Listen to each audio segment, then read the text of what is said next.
Você acompanha a partir de agora na edição de hoje do Nazaré Notícias. Saiba como se planejar para evitar o SPC e o Serasa. Prevenção contra os acidentes na linha expressa do BRT Belém. Árvores amenizam o calor de cidades como Belém. Conheça a história de João 23 e João Paulo II. Exposição mostra a arte ceramista do Pará. E o bate-papo musical com o cantor paraense Adilson Alcântara. Hoje é sexta-feira, 25 de abril, e o Nazaré Notícias já está no ar.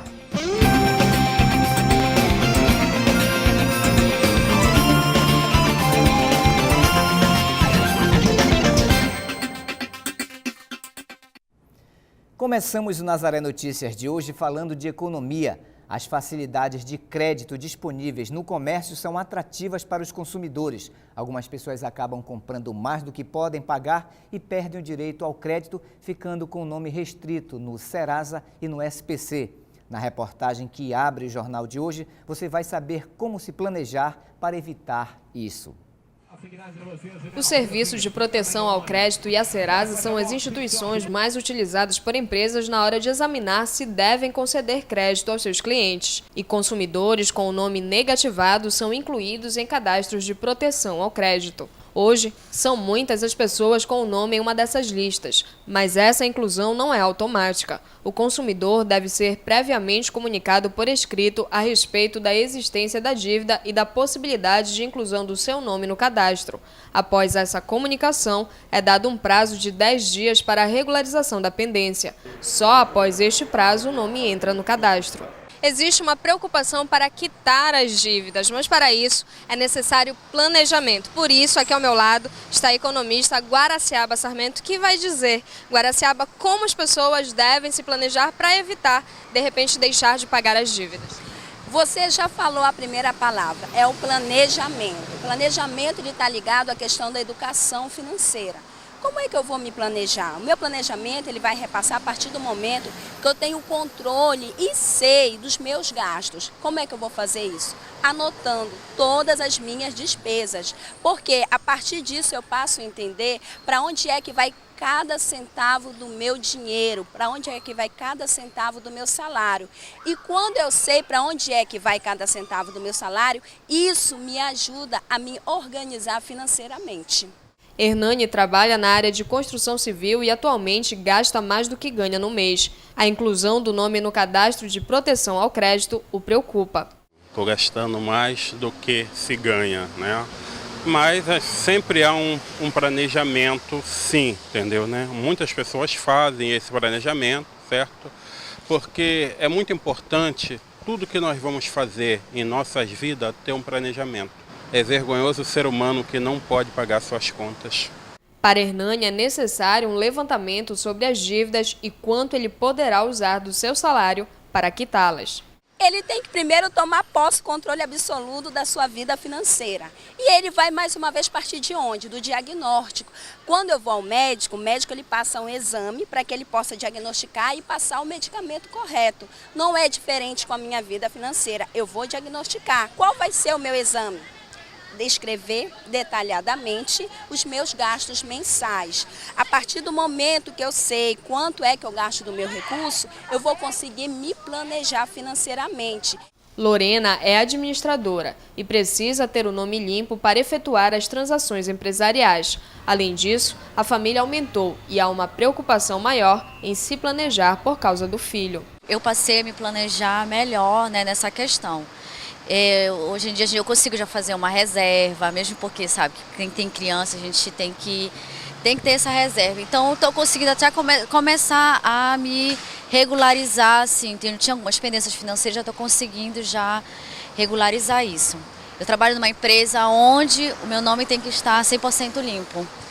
Que eu uso, como eu estou no contrato social, então meu nome tem que estar limpo, entendeu? Quando a família aumenta, o planejamento deve ser mais rigoroso. A família, ela é parte integrante desse processo. Então não adianta somente o marido querer se planejar, querer se educar, mas se ele também não chama a esposa para que ela faça parte do processo, não só a esposa, até mesmo os filhos. Para limpar o nome, as pessoas precisam primeiro ter anotadas as dívidas e o quanto dispõem para quitá-las. Elas podem limpar o seu nome, claro, a gente poderia dizer pagando a dívida, mas eu só posso pagar a dívida a partir do momento que eu tenho controle sobre a minha vida financeira. Não adianta, de repente, meu nome já está sujo e eu quero ir lá pagar minha dívida, mas eu sei quanto é que eu posso pagar? Não, você não sabe, então você tem que primeiro saber. Olha, eu posso disponibilizar da minha renda a partir de agora tanto por cento para que eu comece a pagar uma determinada dívida.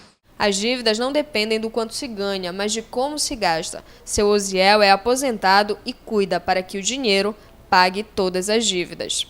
É porque o meu salário é só um tanto, dele é para tudo. Eu recebo, esse paga água, paga luz, paga conta, esse é o do rancho, não posso gastar mais do que o que ganho. Maestros e instrumentistas de várias regiões do Brasil e do exterior estarão em Belém neste final de semana, participando da segunda edição do Festival Música das Américas. A repórter Caroline Guimarães tem mais informações. Marcos, as pessoas já têm uma programação cultural para este final de semana. O festival inicia no dia 27, neste domingo, e para falar sobre ele está aqui ao meu lado a Iranilde Nunes, que é diretora de interiorização da Fundação Carlos Gomes. Iranilde, obrigada por conversar conosco. Nesse domingo, a partir das 11 horas, as pessoas já podem conferir uma programação bastante diversificada. A partir das 11 horas no Teatro da Paz estará se apresentando a Banda Sinfônica da Fundação Carlos Gomes. E às 20h30, a Banda Sinfônica de São Paulo, também no Teatro da Paz. Aproveitamos para convidar todos a prestigiar este evento. E durante a semana estaremos com uma programação intensa no Centro de Convenções Ismael Neri, com concertos, ensaios e oficinas. Oficinas destinadas aos músicos, a todos os músicos que queiram participar também. Vai estar aberto as inscrições no dia 29. Tá? A partir das 8 horas no Ismael Neri, e teremos várias atrações. Tá? Agora, durante essa semana, é uma semana intensa de programação. Sim, nós teremos a partir do dia 27, como já foi dito, dia 28 nós teremos oficinas e a participação da Banda Sinfônica da Guarda Municipal, que estará fazendo um concerto em homenagem à Fundação Carlos Gomes. Teremos a Banda Sinfônica do município de Tailândia, que também estará se apresentando na Praça do Povo, no Centur. Para quem não conhece, é a praça principal do Centur.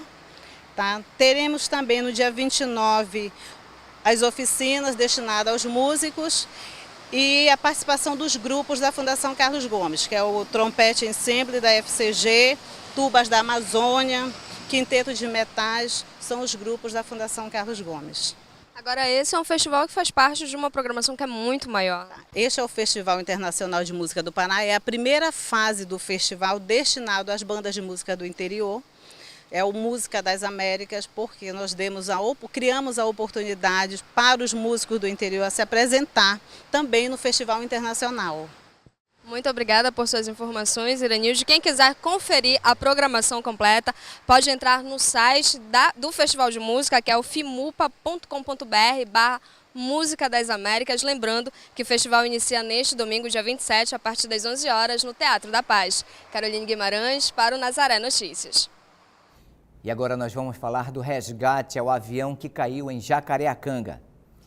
Iniciou ontem o trabalho de perícia do avião e retirada dos corpos dos ocupantes do bimotor encontrado na última terça-feira, próximo a Jacareacanga, no sudoeste do Pará. O avião foi localizado a 20 quilômetros da pista, em uma área de mata fechada. O bimotor caiu de bico e ficou enterrado em uma área alagada. A única parte visível é a cauda do avião e não há sobreviventes.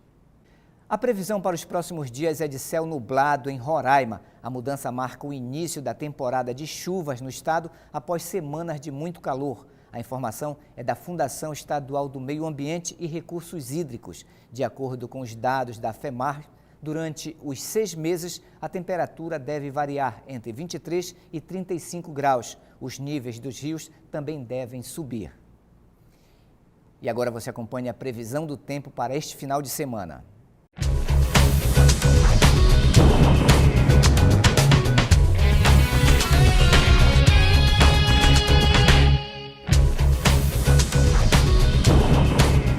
Em Em Óbidos, no Pará, o tempo ficará nublado com possibilidades de chuva na parte da tarde. A temperatura mínima será 24 graus e a máxima 33. Em Sinop, no Mato Grosso, o tempo será encoberto e nublado, com possibilidade de chuva e trovoadas, com temperatura mínima de 22 e máxima de 27 graus. Em Macapá, na capital do Amapá, o tempo também ficará nublado e com possibilidade de chuva. A temperatura mínima é de 23 e a máxima de 32 graus.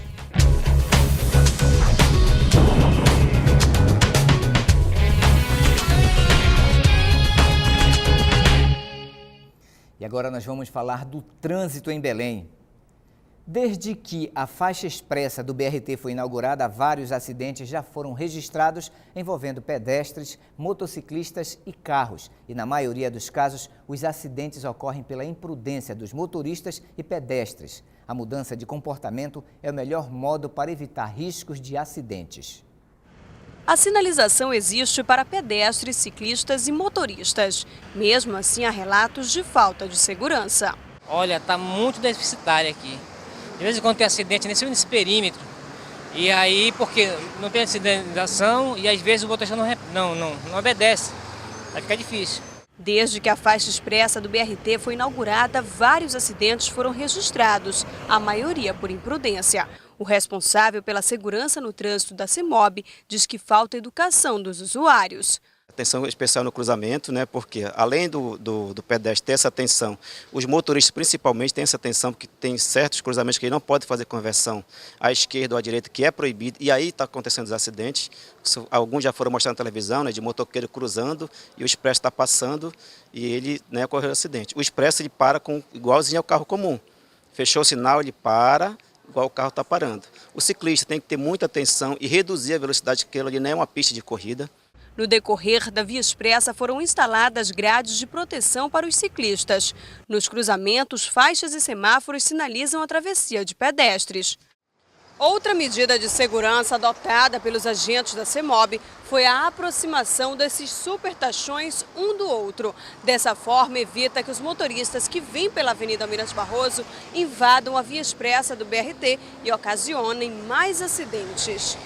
Os ônibus devem trafegar com velocidade máxima de 60 km por hora.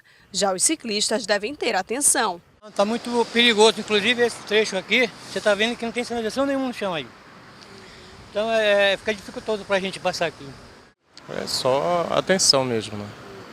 Se não tiver atenção, a gente já pega de surpresa.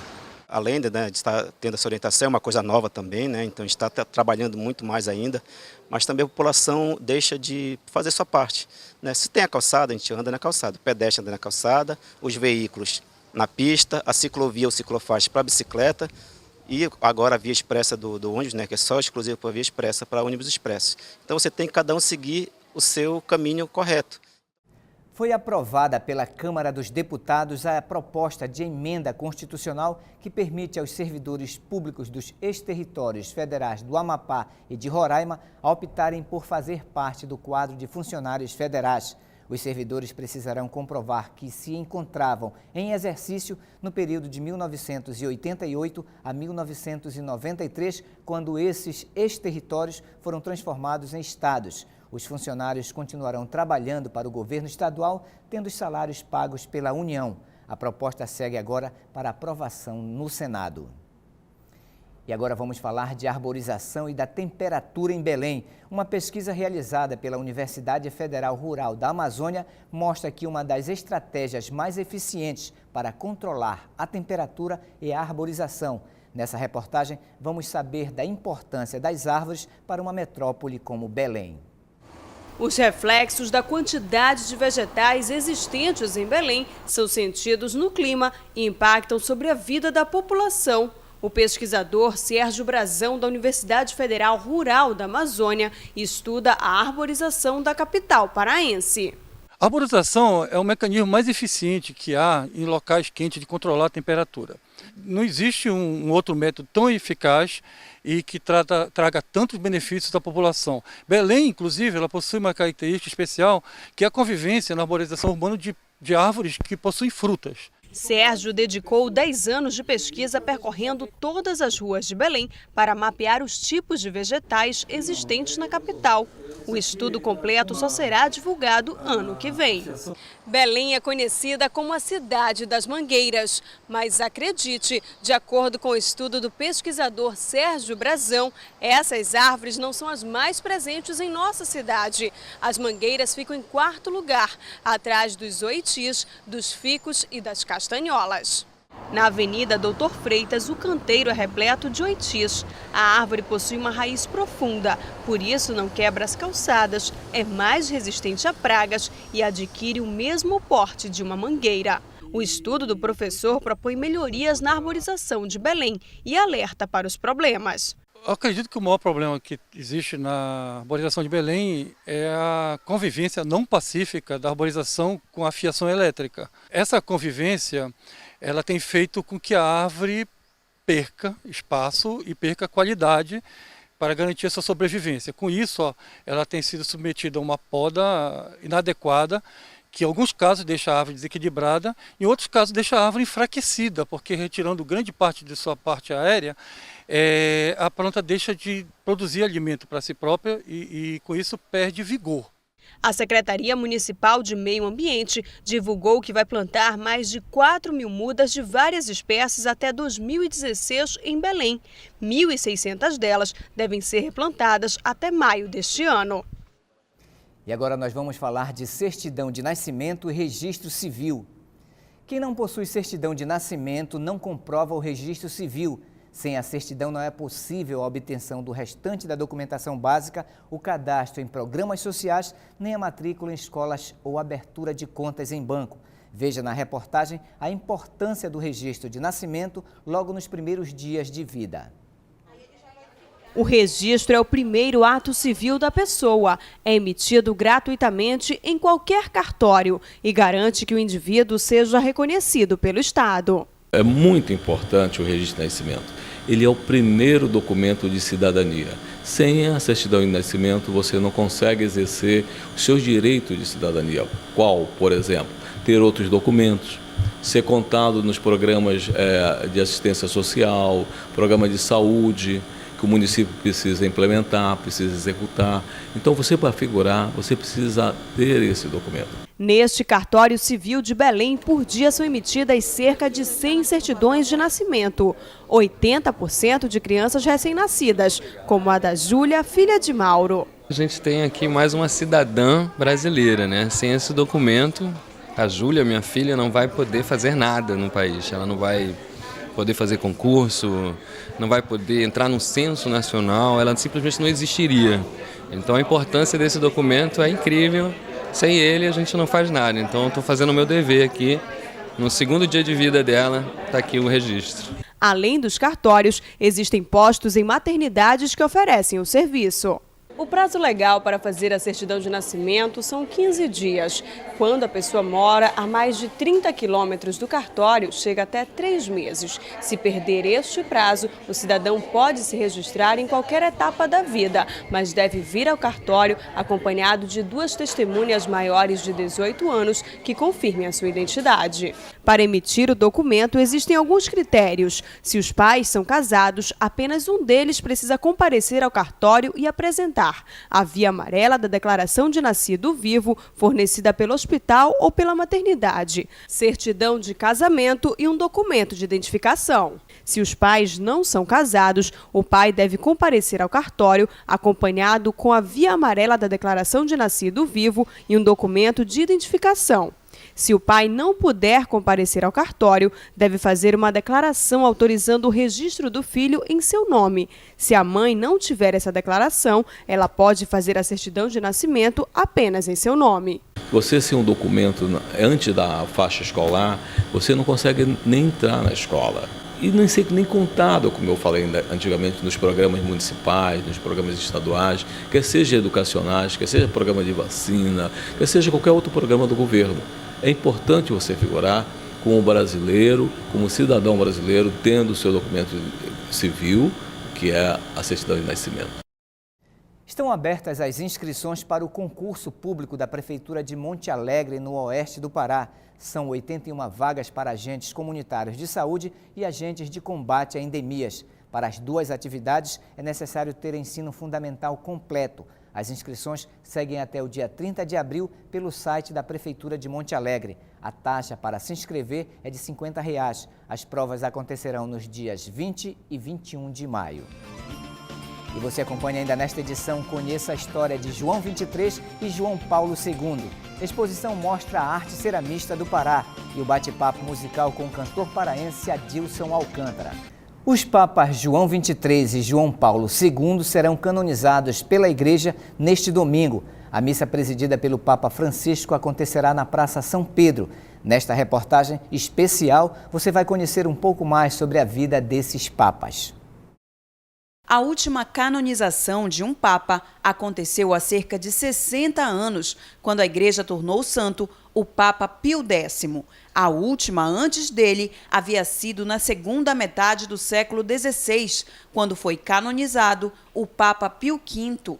Os critérios para a santificação de uma pessoa estão relacionados ao caráter exemplar de sua vida e à intercessão junto a Deus por graças que são alcançadas e consideradas pelos fiéis como milagres.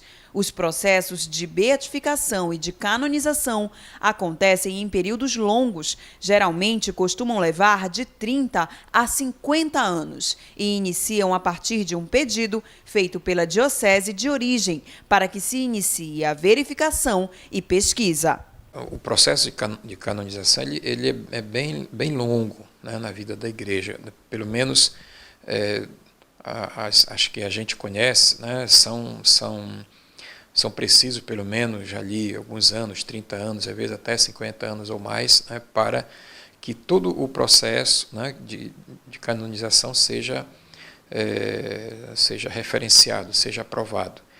Mas tem algumas coisas, né, passos que precisam ser dados. Por exemplo, a gente falava da vida, né, da vida de alguém.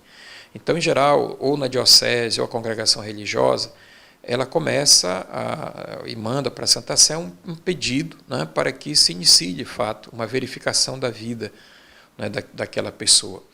Em geral, a gente costuma dizer que morreu com ares de santidade, né, exalando santidade, assim por diante, por causa da vida que levou. O Papa João 23 nasceu ainda no final do século XIX na Itália. Foi núncio apostólico da França, se tornou Papa na década de 1960 e teve como principal característica a abertura para o diálogo, inclusive ecumênico e interreligioso. Seu lema episcopal era obediência e paz. Conhecido como Papa da Bondade, uma de suas principais ações foi o Concílio Vaticano II.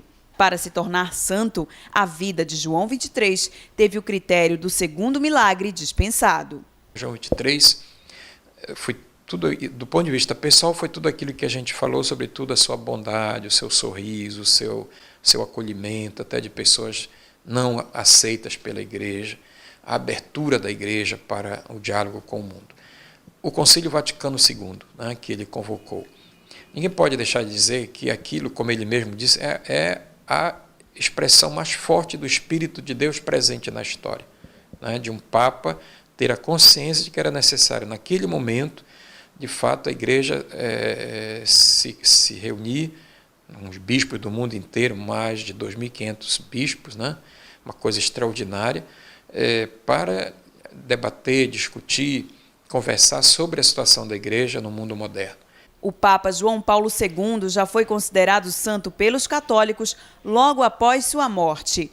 O período de abertura do processo para sua canonização foi atípico, antes de completar 5 anos de seu falecimento. O Papa polonês viveu os horrores da Segunda Guerra Mundial.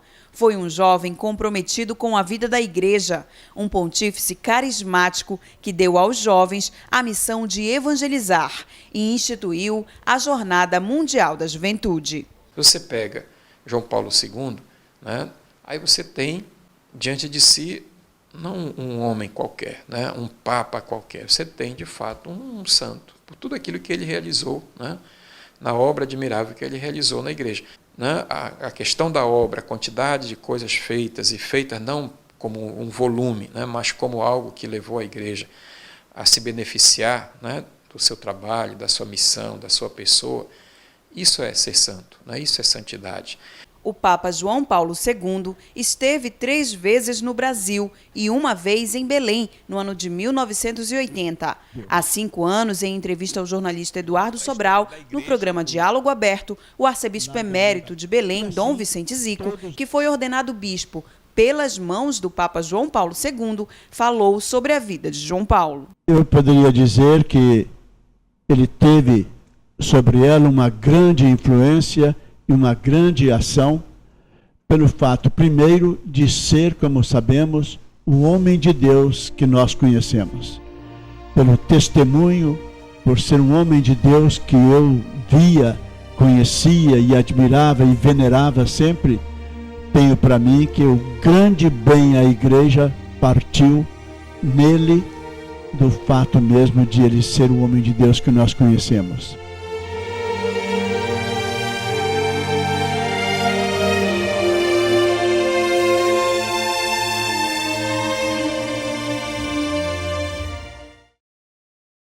E a missa de canonização dos papas será transmitida ao vivo pela TV Nazaré a partir das 4h30 da manhã de domingo, no horário local.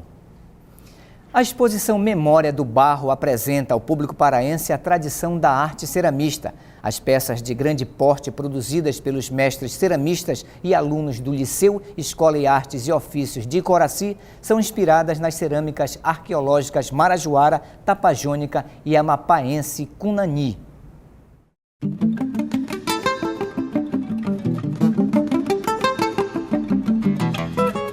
A mostra Memórias no Barro é inspirada nas cerâmicas arqueológicas Marajoara, Tapajônica e Amapaense. Reúne cerca de 40 peças produzidas por mestres e alunos do Liceu, Escola de Artes e Ofícios.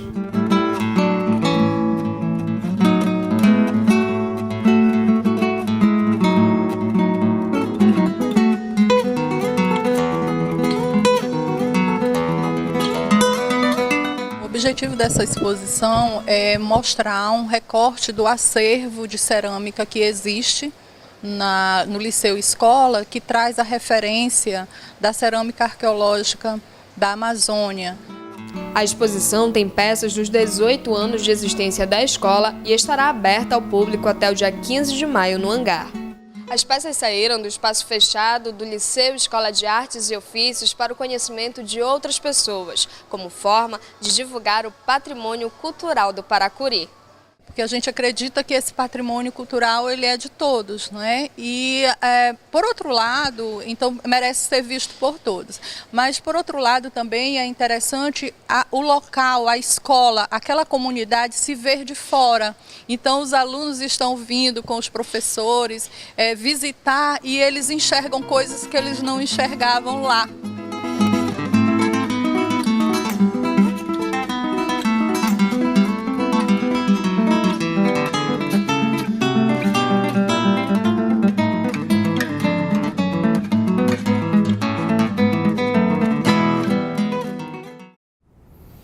E a exposição fica aberta até o dia 15 de maio no hangar Centro de Convenções. Servidores da Educação Municipal de Belém protestaram na manhã de ontem em frente à sede da Prefeitura de Belém. As principais reivindicações são o aumento do piso salarial, aumento no ticket alimentação e seguro salubridade. Uma audiência foi marcada para o dia 29 deste mês. Os trabalhadores prometem paralisar as atividades caso não seja feito nenhum acordo até o dia da audiência. As instituições de ensino superior que estão interessadas em aderir ao programa Universidade para Todos, o ProUni, têm até o próximo dia 14 de maio para emitir o termo de adesão.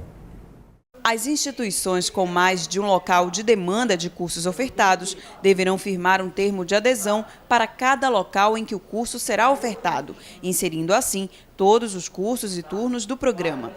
As mantenedoras de instituições de ensino superior que participam do ProUni devem ainda oferecer acesso gratuito à internet para os candidatos que queiram se inscrever às vagas oferecidas e informar nos editais o número de vagas para as bolsas parciais e integrais do processo seletivo. Veículos com tração animal ainda são comuns na cena urbana de Belém e no interior do Pará. A preocupação é com os maus tratos. Os animais debilitados são levados diretamente para a Universidade Federal Rural da Amazônia, em Belém, para receberem atendimento no projeto Carroceiro. Esses animais sofreram maus tratos durante anos. O cavalo tem dificuldade de locomoção, foi atropelado e a fratura nunca tratada. Já a égua foi encontrada abandonada na rua. No corpo, as marcas de correntes. Ela está gestante e, sendo fêmea, jamais poderia ser colocada para puxar carroça. Os animais foram apreendidos e trazidos ao projeto Carroceiro. O alvo principal do projeto é evitar maus tratos, dar bem-estar, dignidade para esses animais de tração. Porém, para a gente chegar ao nosso ponto, nós temos que conscientizar, educar e conscientizar o carroceiro que o módulo, a tração, o cavalo, a carroça, é o que dá sustento para ele, carroceiro, e para sua família. Logo, ele tem que tratar bem o animal. Os animais permanecem na universidade até se recuperarem. O problema é que alguns são encontrados tão debilitados que acabam morrendo. Os animais que eles chegam aqui através dessas apreensões pelos órgãos competentes, Centro de Controle de Zoonoses, Corpo de Bombeiros, chegam com ferimentos, muitos deles vêm com score corporal abaixo do esperado, animais magros, debilitados, com fraturas, chegam a chegar com uma condição em que não é mais possível tratar, esses animais eles chegam até a óbito por essa questão. Os veterinários realizam exames, aplicam medicações e fortificam a alimentação. Todo atendimento clínico oferecido aqui dentro do projeto é gratuito. E após o final de todo este atendimento, o animal é microchipado, para caso ele seja encontrado novamente nas ruas sofrendo maus tratos, seja facilmente identificado. O chip é colocado no dorso do animal. O processo ele é quase indolor, é como se fosse uma aplicação de uma medicação. Isto aqui é um pequeno microchip, ele é introduzido no tecido subcutâneo do animal, na tábua do pescoço do lado esquerdo. Isso é preconizado pelo projeto. E finalidade principal, identificar aquele animal, porque no meio dos carroceiros há uma troca, às vezes há furto de animais. E a única maneira, segura de se comprovar que o animal é de um proprietário é através dessa microchipagem. O atendimento aos animais acontece na sede do projeto na Universidade Federal Rural da Amazônia e de forma itinerante em municípios do interior. A partir de 2009, quando a estrutura física do projeto foi inaugurada, nós começamos a visitar os municípios. As demandas dos municípios, através das parcerias com as secretarias de agricultura, o projeto Carroceiro tem as ações itinerantes, onde a gente faz uma parceria com a prefeitura, divide custos, e a equipe técnica faz toda essa orientação que foi feita agora em Cotijuba, e nós fazemos isso em vários municípios, dependendo da demanda de cada um e das solicitações para a universidade. Estão abertas as inscrições para o 2º Festival Audiovisual de Belém. O tema desta edição é Audiovisual Vai Além. As inscrições seguem até o dia 4 de julho e o festival será realizado entre os dias 17 e 20 de setembro no Cine Olímpia. E ainda falando de agenda para este final de semana, amanhã, dia 26, os cantores Nean Galúcio e Carlos Gutierre apresentarão o show Mar de Caymmi no Teatro Valdemar Henrique, em Belém. A apresentação será em homenagem ao centenário do cantor e compositor baiano Dorival Caymmi. O show começará a partir das 8 horas da noite e também contará com a participação especial de Cris Rodrigues, Tereza Cristina Matos, Daniel Bastos e Juliane Maciel. E agora você acompanha a Agenda Cultural. O espetáculo Solo Marajó é baseado no romance Marajó do escritor paraense Dalcídio Jurandir.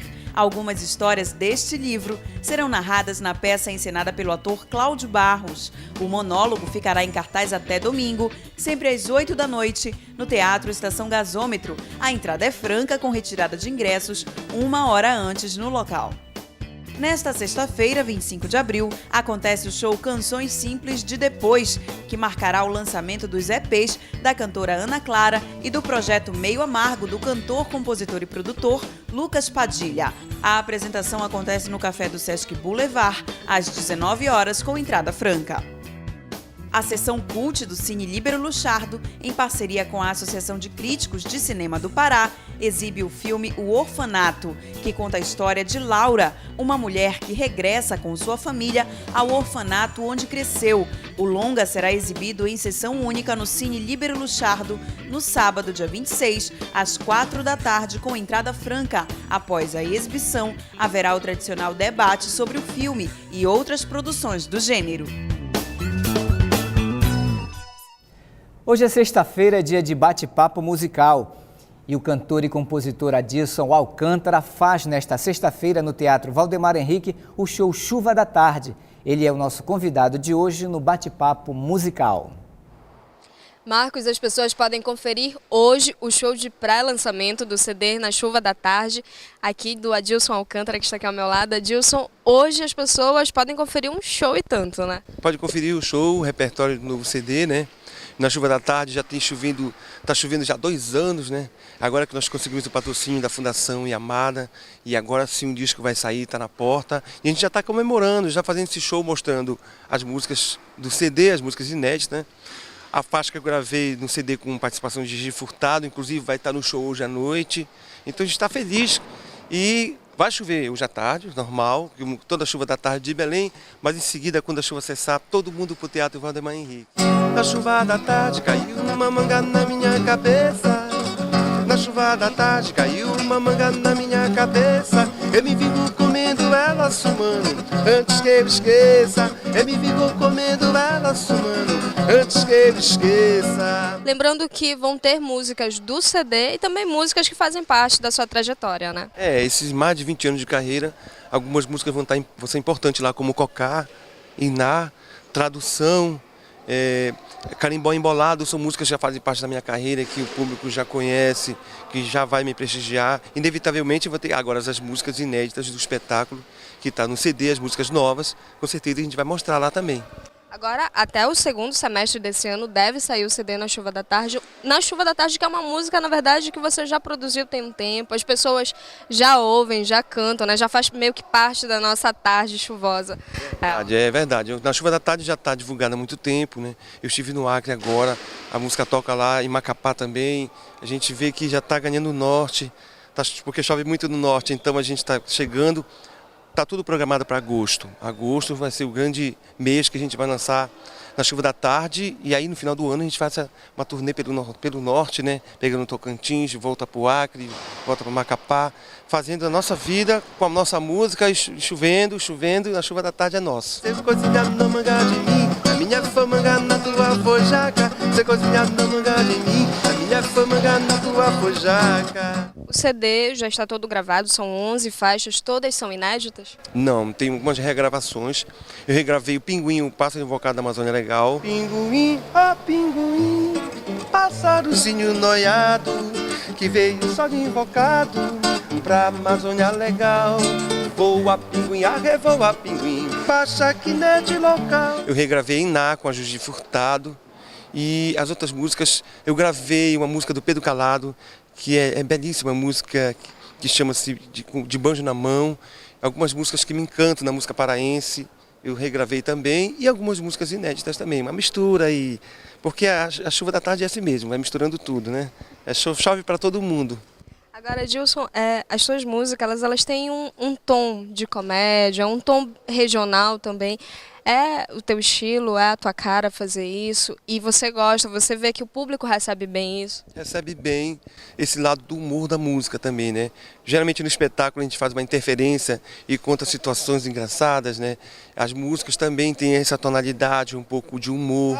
As pinguim, não pensa que tu é urbão, sim, um safadão, só porque tu andas nu.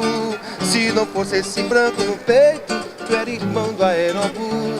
Se não fosse esse branco no peito, tu era irmão do Aerobu. Ó pinguim. Então é um bom programa para essa sexta-feira, um bom programa cultural para rir e para levar toda a família, né? Sim, inclusive é de 9 a 100 anos. Quem quiser ir é censura livre, para se divertir, para ouvir música. Meus grandes músicos vão estar no palco, a minha grande banda, grande produção vai estar lá. Agradeço a todos os patrocinadores lá no show. Espero todos vocês lá hoje, 8 da noite, Teatro Valdemar Henrique. É nóis.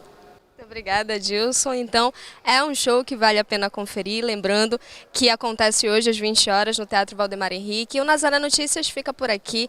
Tenham todos um excelente final de semana. Lembrando que quem gostou desse bate-papo, também das matérias exibidas aqui hoje, pode acessar a nossa página no Facebook ou então nosso site, que é o www.fundacionazaré.com.br. Nós nos encontraremos na segunda-feira. Até lá! Lucindo chegou lá no céu, Lucindo chegou lá no céu. Pensavam que ele descansou, pensavam que ele descansou. E nem tirou seu chapéu e disse: é carimbó nosso Senhor. Na chuva da tarde caiu uma manga na minha cabeça. Na chuva da tarde caiu uma manga na minha cabeça. Eu me vivo comendo ela sumando, antes que eu esqueça. Eu me vivo comendo ela sumando.